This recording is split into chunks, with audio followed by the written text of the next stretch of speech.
song is what I do. It's who I am, and I want to share it with the world.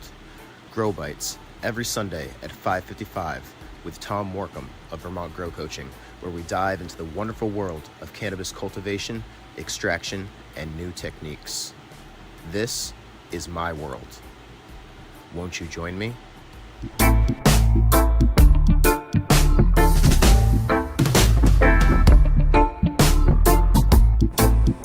Hey guys, Tom with Vermont Grow Coaching, and welcome to another episode of Grow Bites. Forgot to do this, right? All right. See my eyes now, right? So, last week, where the hell were you, Tom? What the fuck, man? Oh man, I just dropped the F-bomb. If this wasn't already censored to a restricted audience, I'd probably be in a little trouble with that one. I've been trying to work on that. Where was I? Where was I last week?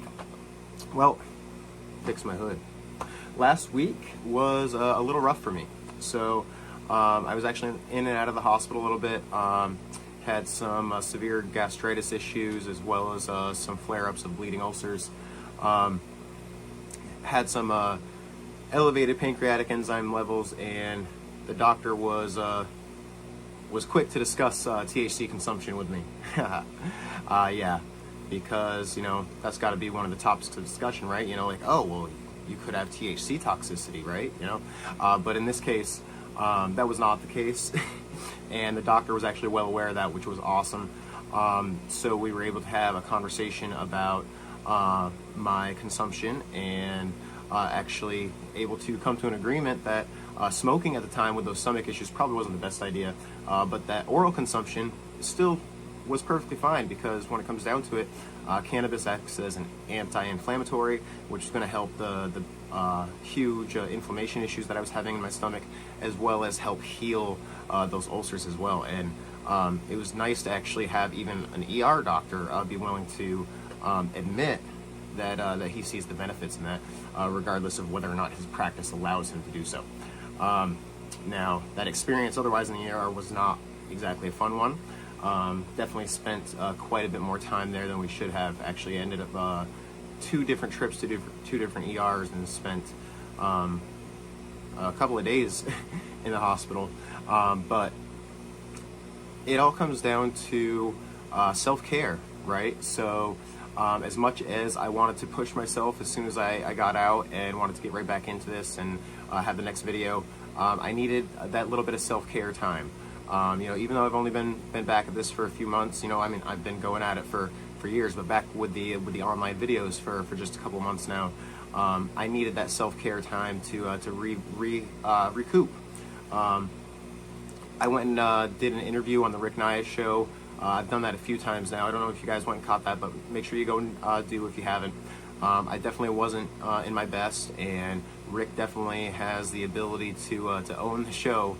Very, very talkative in that respect. But doing these shows like this allow me to really express myself as me, and get my shit out there to everybody. So definitely go and check that out. But again, don't take everything in the way you see me in the video for as I am on a daily basis. You know, between not feeling well and actually getting out of the hospital and hearing from Rick like, oh hey, here's stuff for tonight's show. I'm like, oh, tonight's show.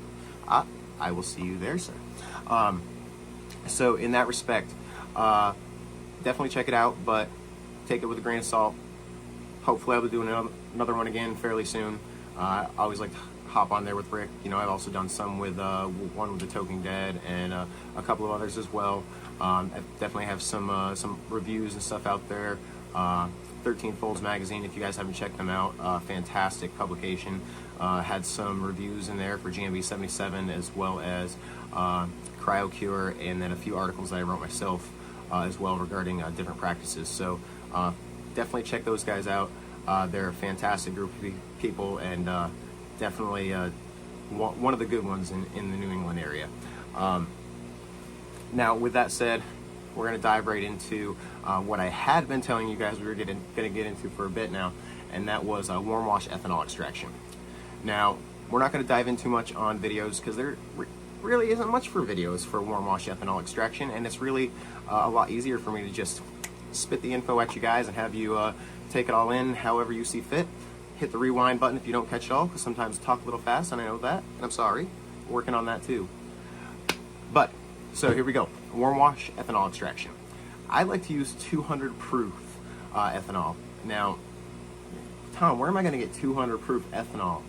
Well, chances are you're not going to be able to unless you're ordering it online, special order. I get it in 5-gallon barrels at a time. So in that respect, definitely not for the home processor to really be going out and buying 5 gallons at a time, but you can definitely find it in smaller quantities too, quarts, half gallons, etc. Definitely do not get denatured alcohol. So you need to be purchasing the ethanol that is available for food consumption. That means you are going to pay an excess tax on it. You just got to deal with it, because if you're using the denatured alcohol and you're not using the proper equipment, such as proper rotovapes and short path distillation, in order to properly remove any of the residual chemicals that are put into that denatured alcohol, you can make yourself go blind. Yeah, blind from vaping, blind from oral consumption, blind from any other form of inhalation of the oil that comes out of this product, or any other form of consumption really. So in that respect, I always suggest do not use denatured alcohol in any way, shape, or form. Always stick to food grade ethanol, and just deal with the fact that you have to pay the excess tax on it. You know, you're going to be getting a product in the end that is a fantastic medicinal value, and in that respect, it's a cost of doing business, right? And by cost of doing business, I mean a cost of keeping your body healthy, okay? So there are numerous different ways to make different types of ethanol extraction. You know, you have rotovaps, you have items like I showed a couple of weeks ago, like the products from Extract Craft. You have the double boiler method. You can put it on a heat mat and let it sit out for a couple of days and just let the ethanol evaporate naturally in that respect as well.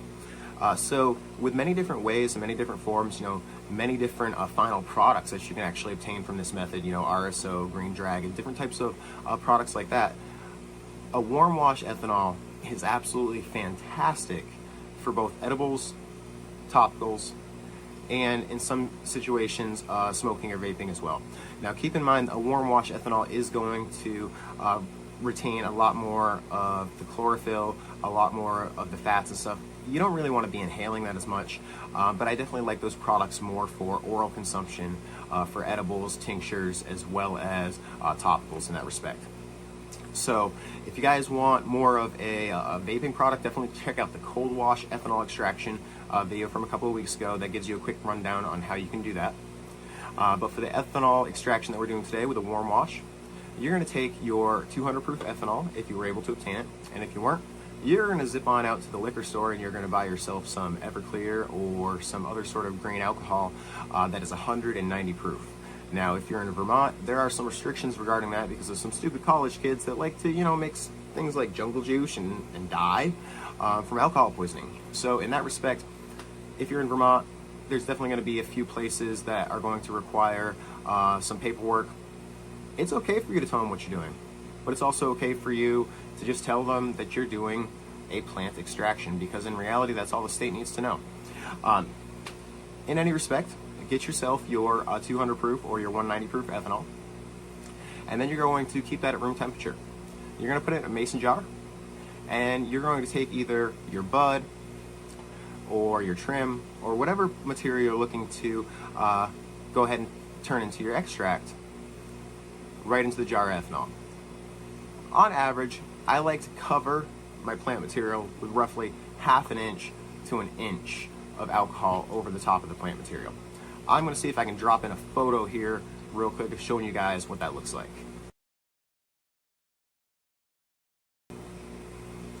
Alright, so as you can see in the photo there, I do have a lot of ground up material, and I mean really ground up.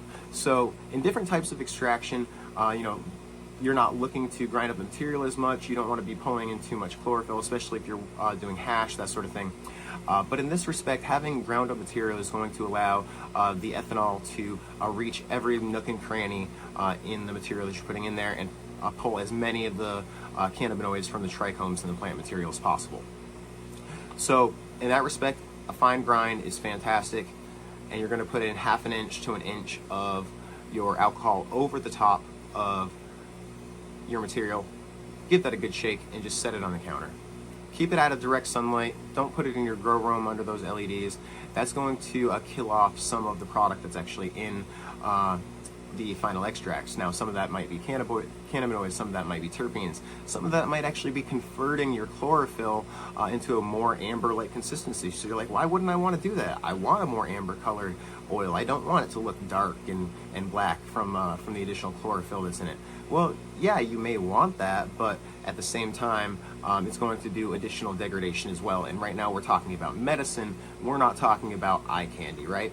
So in that respect, you can leave that on the counter anywhere from 5 minutes to several days. My preference, 3 to 5 days. Again, we're making a medicine here. We're making a tincture. We're making edibles.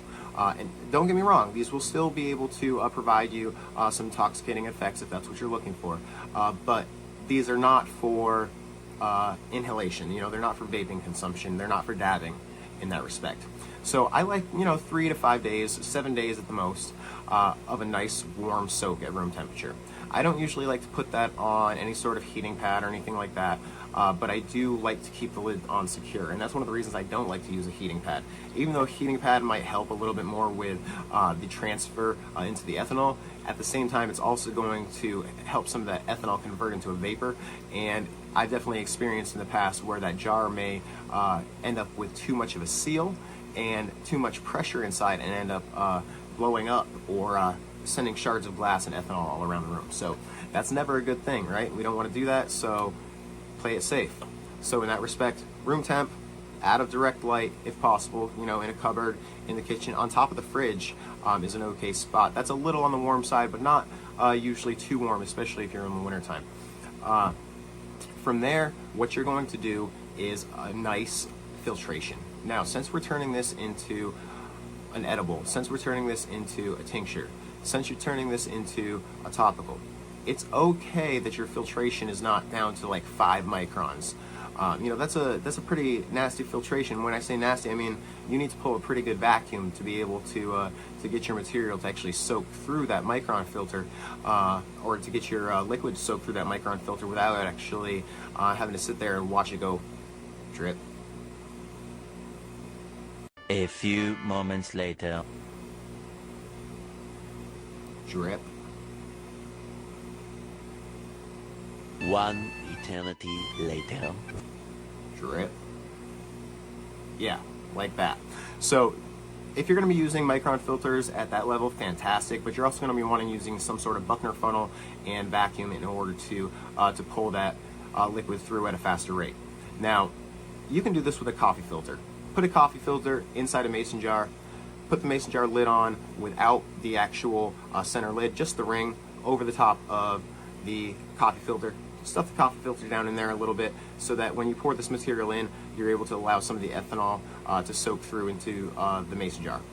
This method is fantastic to get a good filtration, and from there you can actually even use the mason jar as your double boiler method. So that's what we're going to jump into next, because a lot of people don't have the ability to go out and purchase a Rotovap or go out and purchase a Source Turbo, anything like that. So double boiler method is fantastic. What you need is an electric heat plate. Not a metal induction heat plate, not a flame heat plate, just a regular electric heat plate, like 20 bucks at your big box store. Alright, so you pick one of those up. Now you're going to take that outside with an outdoor electrical cord. Outdoor, right? We got to be safe. You're going to make sure that you're not doing this in the rain, not doing this in bad weather. It has to be nice out. You're not looking to electrocute yourself. You're not looking to do any damage to your property or not be able to finish actually making your product, right? So the reason we use this hot plate is specifically to prevent flame. It's also so that we can do this outdoors and not have to worry about the ethanol vapor in the home. Now, from here, you can do a double boiler. You can either take an actual double boiler and you can pour your ethanol mixture from your mason jar into the double boiler, turn it on the lowest setting possible, and just slowly simmer off the ethanol. Stirring is a good idea, and keeping a thermometer around is a good idea. I don't like to go above about 140 degrees, give or take, during this process, because at that point you start doing too much degradation as well as conversion of cannabinoids, and we're not quite at that process yet. We want to have this product be as close as possible to the raw plant material, because there's going to be different ways that you can use it from that point, and some of them you may want decarb product, others you may not. So in that respect, we want to keep it 140 or lower as that ethanol evaporates. Okay, now you also want to keep an eye on it at all times. You don't want to set this outside and then take off and go run to the store, run inside and watch a movie. Bad idea. Okay, now the ethanol is going to continue getting hotter as the ethanol evaporates, because you're going to have lower concentration, lower amount of material or alcohol in the double boiler that's going to cause it to increase heat. So in that respect, you may have to pull it from the heat a little bit here or there to maintain that temperature. But what we're doing here is we're looking to bring this down to a syrup-like consistency. When it's at about a syrup-like consistency, at that point, you're able to scrape this out with, say, a silicone spatula. Make sure you're using one that's capable of using high heat, so you're not melting your spatula into your product or anything. And you can go ahead and scrape this right out onto a silicone pad or a piece of parchment paper.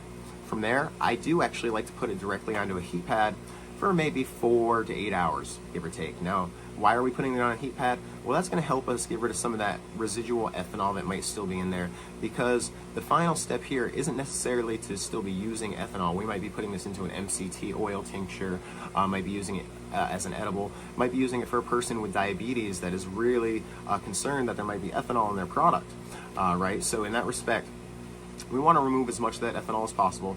This isn't going to remove 100% of it, but it is going to remove the majority of it for you to be able to make a home product at that point.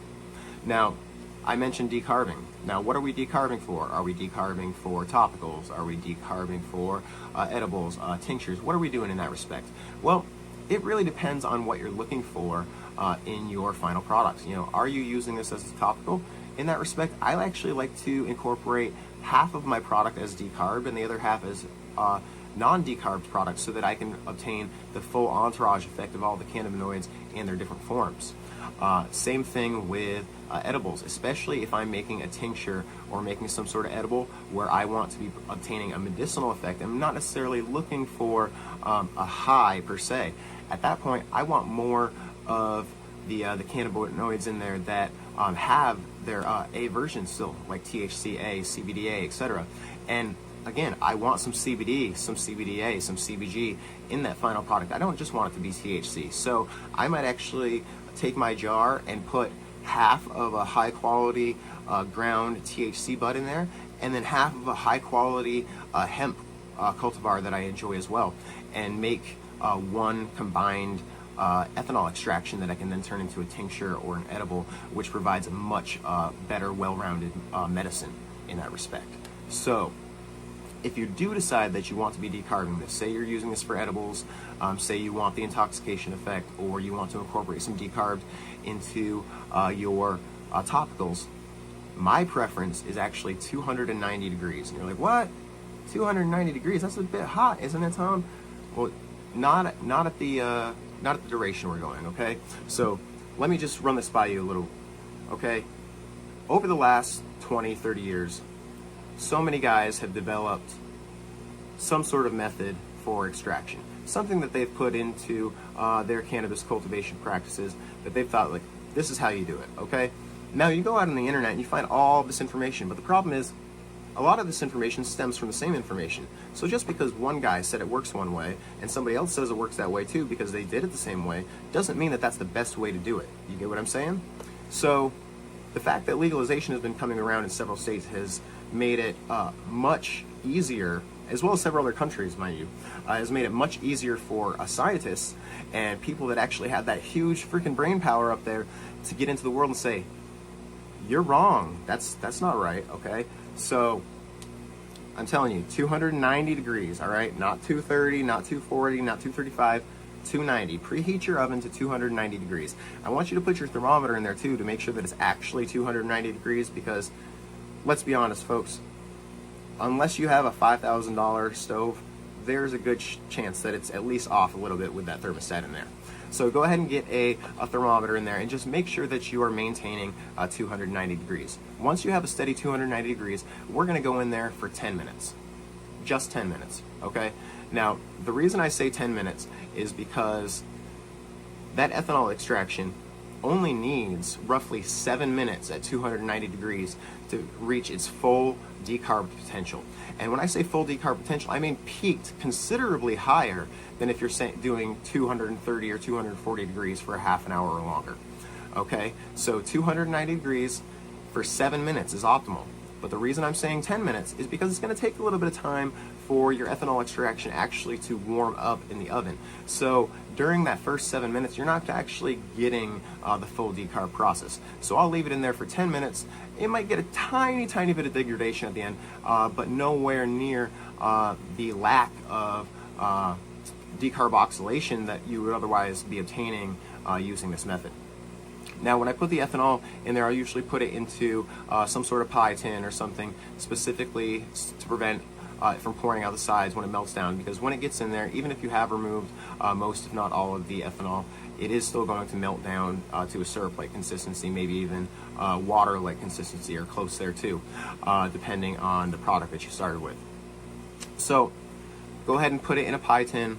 I like to spread it out a little bit, make it as even as possible so there's a thinner coat. It doesn't have to be super thin, but I don't like anything more than about an eighth of an inch, give or take. From there, when it sits in the oven for that 10 minutes, it's going to do that full decarb process. As soon as that 10 minutes is up, you have to pull it out immediately. It doesn't have to be cooled to room temperature in the next couple of minutes, but you also don't want to be tossing it into your fridge. So from here, I'll just put it on the counter, let it cool down to room temp. That may take 10 minutes, give or take, before it's actually cooled enough. But if you'd like, at this point in the process, before it's cooled, if you're careful, you can go ahead and use a silicone spatula and scrape that into another container. That's going to be the quickest and easiest way for you to scrape it. But leaving it in the pan, especially if you're going to be adding back in more ethanol or MCT oil after the fact directly in that pan to make your edibles or your tinctures, etc., leaving it in the pan is perfectly fine. Now at this point, you have your decarbed extract. You can turn it into whatever edibles you want. You can add a little bit of MCT oil or butter to it. Just mixing that right in with some melted butter, you've now made yourself butter, right? Okay, and you can add in a little bit of ethanol if you want to have an ethanol tincture or something closer to like a green dragon. In this respect, I do say that if you want that ethanol extract to have the full decarb effect, to go through the entire process of decarboxylation and then adding the ethanol back in, as opposed to some growers or some processors out there might suggest that you can actually just do this as part of the double boiling process. I did that at one point in time. There is actually probably a write-up out there regarding that as well. But, you know, people change. Old dogs can learn new tricks. And even though I'm getting older, I'm still learning new tricks every day. And this is one that I was happy to pick up. So, again, we didn't really jump into much videos or anything today. But that's the lowdown on a warm wash ethanol extraction. If you've got questions, drop them in the comments. I'm going to try to come back and answer them. If I don't answer them, call me or text me. Send me an email. If you can't find my number, look me up. It's out there. You can get in touch with me. It's not that hard. Alright? Send an email. I check my email once a day, once every other day in this peak of the season, and I sometimes will take a weekend off here or there. So if you send a message on a Friday afternoon, you may not hear from me till Monday. So if it's important and you're like, oh man, my plant's I don't know if my plant can make it the weekend, give me a call. Don't shoot me an email, because that email may not get answered right away. Same thing with Facebook. Don't send me a Facebook message if you need an immediate response, because I'm not on there all the time. You know, I do this video once a week. I come out here, I share the love, I spread a little bit of information and tell you guys what you can do to make a better medicine, to grow better cannabis, to be able to make the best out of this plant. But in turn, I'm not spending much time online because I'm spending all of my time with the plants. You know, I've got patients that count on me. I have clients that count on me to make sure that their plants make it through to harvest and they can have the medicine or the recreational product that they're looking for. Which, speaking of which, we didn't dive into too many videos, but I do have this wonderful, just funny little snippet that I did, little skit. So we'll dive into that real quick. I'm not going to really discuss it much right now, but we'll discuss it when we come back. All right, so let's get into it.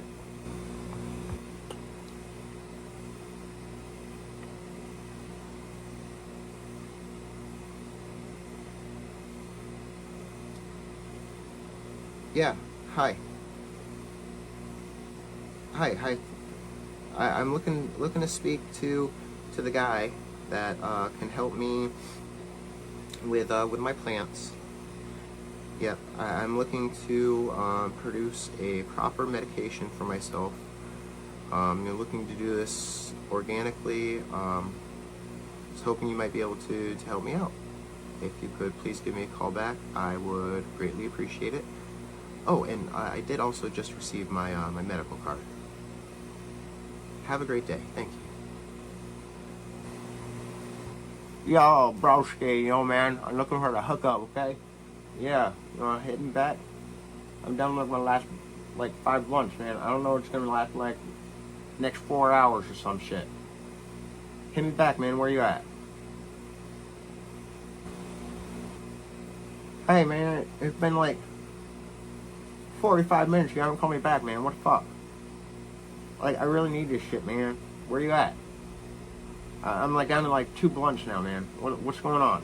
Hit me back, man. I need this shit. Dude, I'm like officially out now, man.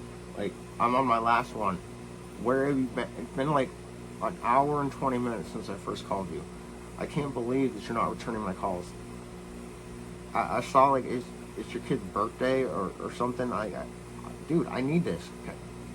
You need to get in touch with me. I was told that you could help me out, and you haven't called me back. You know, call me back, man. It's not cool. My buddy said you'd be able to help me. Oh yes. Hello. This is Mr. Smith. I just wanted to touch base and say thank you for stopping out to help me and taking a look at my plants.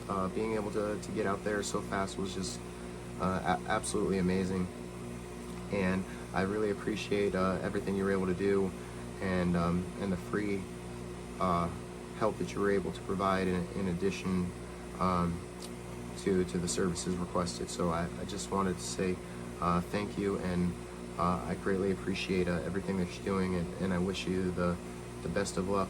I'll be in touch. Thank you.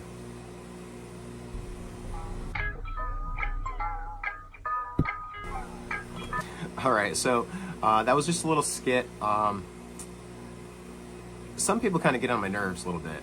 You know, those people that are always hitting you up via message, whether it be Facebook message or Instagram or Reddit or whatever the case may be, and like, oh hey man, oh hey, how you doing? Can I get a QP or can I get a clip from you? Can I get this? Can I get that? Who are you, and who do you think I am? You know, I think somewhere along the lines, people might have got a misconstrued notion as to who I am as a person and what I do in this community. And guys, I started as a medical caregiver for my mom, you know, and I was straight-laced before that, you know. I was in the DARE program as a kid. I got into drinking in late high school and in my early 20s, and that really screwed with my weight and screwed with my mental state. But that's working in kitchens for you, right? So when I ended up losing all the weight and went to minimal drinking to the point of where, you know, I'm not going to say I don't, but, you know, every once in a great while, like I think I had 2 beers on a Super Bowl. That probably might have done something to my stomach, you know? You never know. But just thinking, okay, you know, what are we going to change in our own lifestyle? What are we going to change here? And one of the things that I did to help lose that weight was actually to eat hemp seeds. You know, it was part of my daily staple, and I lost weight fast to the point of where my ketone levels were so high I ended up in the hospital. Now, Was it a healthy way to lose weight? No, but the hemp seeds were definitely providing me the nutrition to get by if I had actually just incorporated some more calories there, right? So in that respect, helping mom, she's like, hey, I need this help. You got to come help me do this. I'm like, not really interested. Oh, well, you need to, because the stuff I'm getting from the dispensary isn't working, and et cetera, et cetera. So that's where I started, guys. I started helping my mom, helping her beat cancer, helping the woman that I guess I should probably call her. I got a couple of messages on my phone from her. So guess what? That means she's still alive and she made it, and she's still kicking. She may not be at the best top of her health, but she definitely uses cannabis as a medication still, and it helps phenomenally in that respect. To the point of where I started using cannabis as a medication for myself, and I was able to get rid of Zoloft, my anti-anxiety medication, and I was able to learn more about myself and learn that I was actually didn't have OCPD and super high anxiety issues, that I actually had Asperger's or high functioning autism, which is another one of those light bulbs that just blew up my mind. I'm like, that happened and that happened. Now there's an explanation for all of these things that happened at one point or another, and some of those explanations and some of those realizations suck, because some of them, 5 years ago, even like, think about this memory, Tom. How did this memory play down? Like, I was right in that situation. It doesn't matter if I, flipped out on somebody or whatever the case may be. I was right.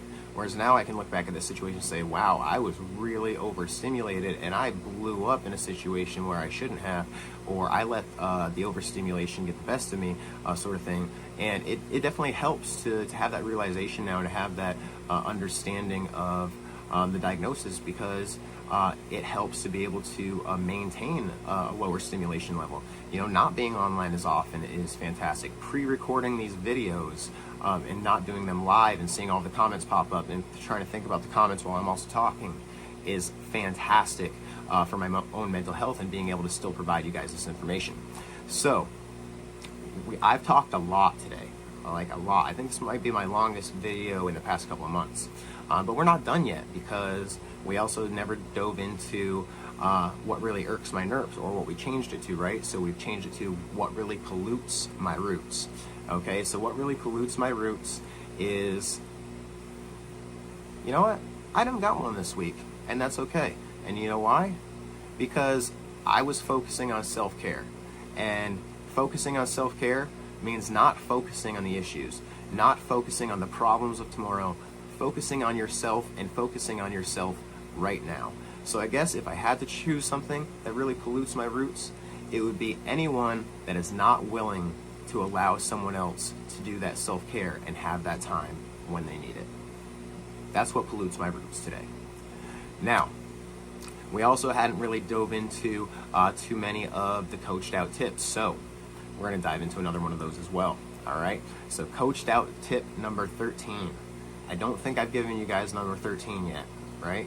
No, we haven't done 13 yet. All right, coached out tip number 13. Dome or no dome? The cloning dilemma. All right, let's talk about that for a second. Coached out tip number 13, cloning. All right, so if you are cloning in hydroponics, so if you're cloning in oxyclone or a bubble clone or something along those lines where the plant is sitting directly in water, no dome, it's not needed. The plants are getting the humidity underneath where they're going to be actually obtaining their roots. As long as the plants on top are in a relatively decent humidity environment, or relatively decent VPD, such as your bedroom, you should be perfectly fine. Veg tent is acceptable as well. Right out on the counter is perfectly fine, as long as it's not the dead of winter and you're running it next to a heater and it's 40% humidity and 90 degrees. Normal temperatures, we're talking 50 to 60% humidity and 60 to 70 degrees, 75 degrees, whatever, is perfectly fine for these plants to have no dome at all.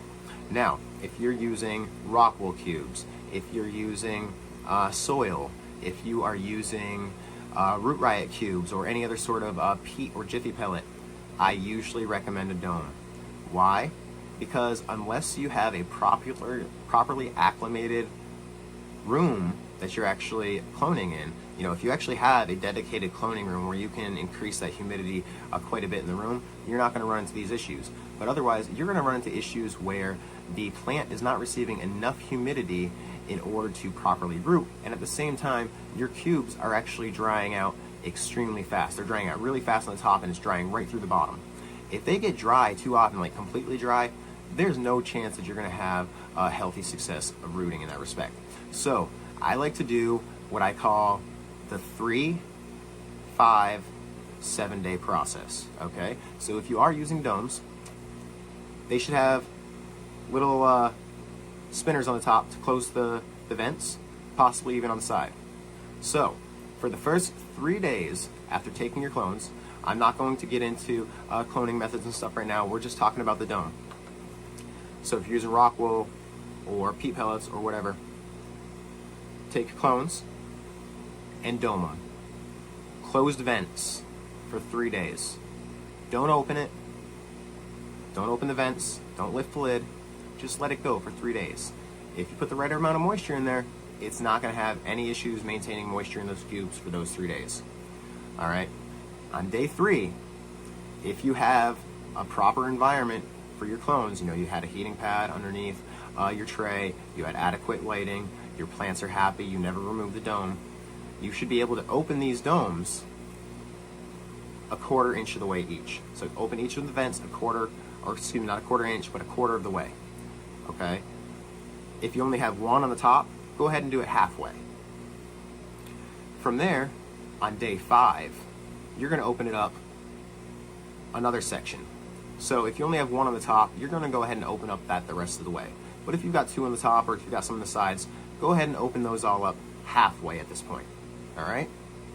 On day 7, the one with just the one on top, you can take that top off now for a couple of minutes, put it back on. Don't take it off for hours. Your plants have not hardened off yet, and chances are they have not fully rooted. If you've got 2 on top, or if you've got a couple on the sides, at that point, you can go ahead and open them the rest of the way up.